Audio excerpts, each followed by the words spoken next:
अमरावती महानगरपालिकेच्या सार्वत्रिक निवडणुकीमध्ये राष्ट्रवादी काँग्रेस पक्षानं 87 उमेदवार उभे केले आहेत। अमरावती महानगरपालिका क्षेत्रामध्ये विकासाला गती देण्यासाठी आमचे आदरणीय आमदार सुलभाताई खोडके आणि आदरणीय आमदार संजयभाऊ खोडके राष्ट्रवादी काँग्रेस पक्षाच्या माध्यमातून या राज्य सरकारातून अनेकविध योजना त्यांनी या शहरासाठी आणल्या आहेत। चांगल्या पद्धतीची स्वच्छता, चांगल्या पद्धतीच्या सुविधा, मूलभूत सुविधासोबत मानव विकासाच्या संदर्भातले सगळे निर्णय करत सर्वांगीण विकासाला दिशा देण्याचं काम आमचे नेते करते आहे। त्यांच्याच विचारावरती आम्ही आज प्रभाग क्रमांक 10 मधून राष्ट्रवादी काँग्रेस पक्षाचे 4ही उमेदवार उभे आहोत। 1 मधून आमच्या सुजाताताई जवंजाळ, ब मधून आमच्या अर्चनाताई पाटील, क मधून आमचे मंगेशभाऊ मनोरे आणि ड मधून मी अविनाश मारडीकर।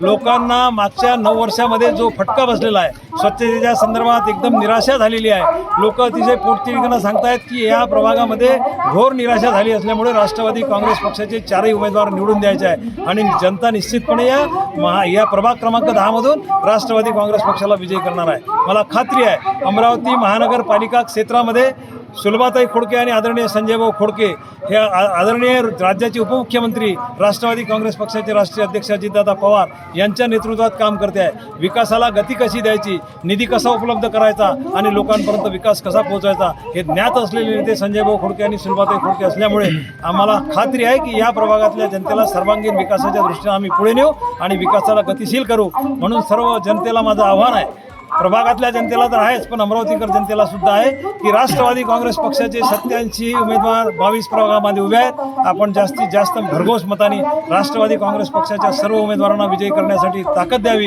आपला अमूल्य मत राष्ट्रवादी काँग्रेस पक्षाला द्यावं आणि महानगरपालिकेमध्ये राष्ट्रवादी काँग्रेस पक्षाची सत्ता आणावी, जेणेकरून राष्ट्रवादी काँग्रेस पक्षाच्या माध्यमातून शहराला पाणीपुरवठा योजना, आरोग्याच्या योजना, त्यानंतर मूलभूत सुविधेच्या योजना, मानव विकासाच्या अनेक योजना या देण्यासाठी आम्ही कटिबद्ध राहू। एवढा आजच्या प्रसंगी बोलतो। धन्यवाद।